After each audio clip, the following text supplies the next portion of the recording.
Hi friends, it's Father Peter, and I'm so glad to be back with you after a number of weeks of being away on vacation. Thank you for welcoming me back. Friends, this morning as I was walking up to the church, getting ready for some services and working on email communication and digging through the mountain of email that I happen to have, I decided to go ahead and bring something with me. I brought along my prayer beads.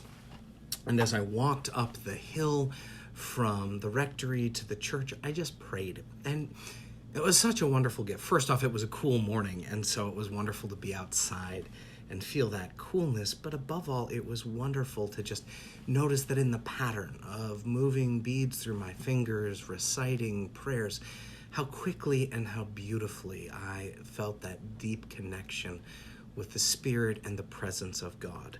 And it reminded me how much our habits, how much our spiritual practices really matter. They help us reconnect with God and with ourselves in powerful ways. And God has gifted us with things like prayer beads or morning devotions or times of gathering together for prayer with others. God has gifted us with these tools which help us to reconnect and to remember that we are loved by God. Today, the reading that you have in your Thursday email talks about letting love be genuine, hating what is evil, holding fast to what is good, loving one another with mutual affection, outdoing one another in showing honor, not lagging in zeal, being ardent in spirit, serving the Lord, rejoicing in hope, being patient in suffering, persevering in prayer, contributing to the needs of saints. The list of things that we are called to do goes on. And it's a beautiful list filled with a lot of good things, but I also recognize that it can be hard to just keep doing all of those good things. To be able to live this way, we need to practice something that grounds us and brings us back to God. And so that brings me to the sacraments. Some of you may be aware that while I was away, the bishop has now permitted us to begin resuming sacramental life, holding Holy Communion at the church. It's not the way it used to be. There's no wine. We still can't sing. We still need to distance and wear masks.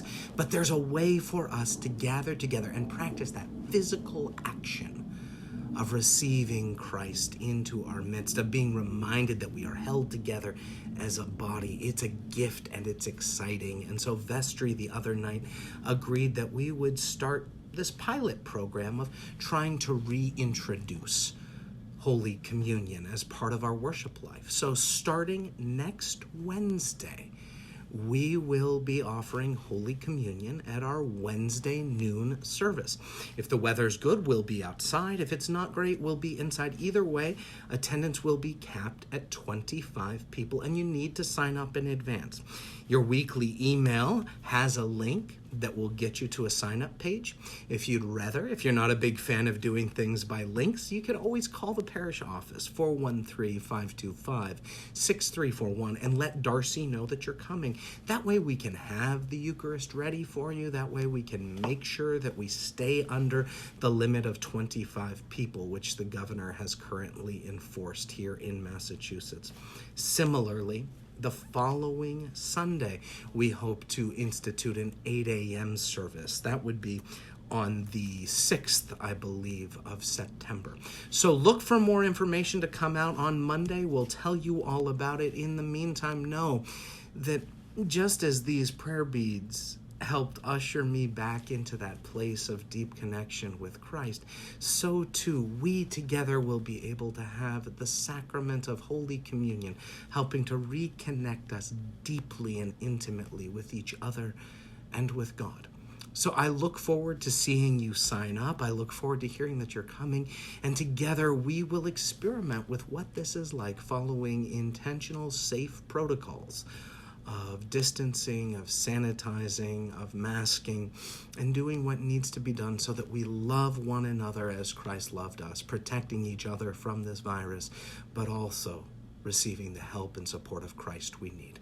It's great to be back with you. I look forward to being in touch soon. Bye-bye.